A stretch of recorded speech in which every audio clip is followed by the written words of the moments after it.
I received a request from an artist who's trying to sell things on Redbubble. This is Crescent Canvas. Right now they have 15 designs. They started up in July 2024.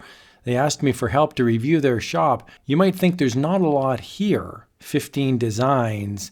What is there to even review? But I've got a couple tips that I'm going to share with you in this video. Even if you're brand new, even if you have no sales, you can still make sure you're on the right path. And hopefully this video will help. Let's jump in.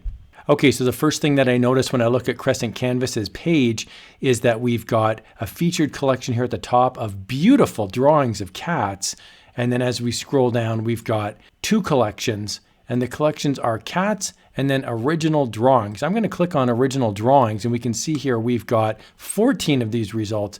It does say that these are original drawings. Now, if these are original drawings and you really are drawing these by hand, then my first tip would be definitely continue making these types of designs because you have a competitive advantage in that you are creating hand-drawn pictures. Some people don't like AI, some people don't want to use artificial intelligence, and if these are truly hand-drawn designs, I would strongly recommend that you push this as your feature. So for example, on your banner, you might want to have text on the left or text on the right with your email address, your social media links, and you could have a big piece of text here on the left that says hand-drawn artist designs.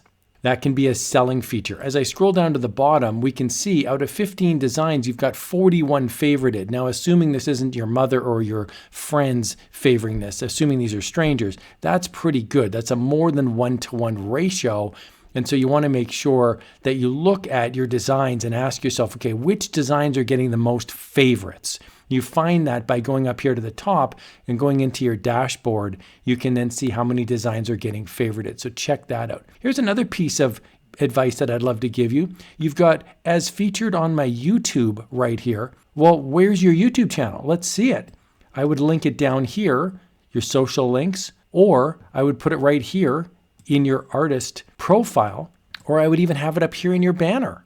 So there certainly is some opportunities here for you to get your storefront looking unique. If you're creating hand-drawn images and you're getting likes and follows, remember, you're the brand. People are going to be excited about what you draw. Another thing that I've noticed is that your shop name is called Crescent Canvas. And when I scroll down here to your results, I'm going to click on this cool fox with blue eyes.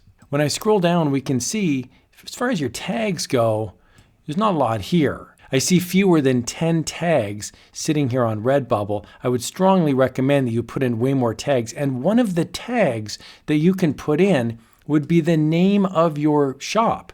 So tag your designs Crescent-Canvas or Crescent Canvas, 2 words, or Crescent and Canvas, because people are going to be searching for your shop by name eventually if you continue on this journey, and you want to make sure that they're tagged in here as well. Another way that you can easily scale up designs, take this one here, for example, black and white grayscale tiger. You can offer it in different colors. So consider running it through Photoshop and making it super glow in the dark, neon. You might want to include some text underneath it. You could have an American flag or different country flags. You could have all sorts of stars around it. You can really scale up your individual designs. So here's an example of a lion sticker. Now this was done with AI, but you could run this through Photoshop or Affinity Photo, and you could make it very neon. You could also intersperse stars and galaxies inside your designs. I'm not telling you need to do that, but if you're looking for an easy way to scale up to 100 or even 200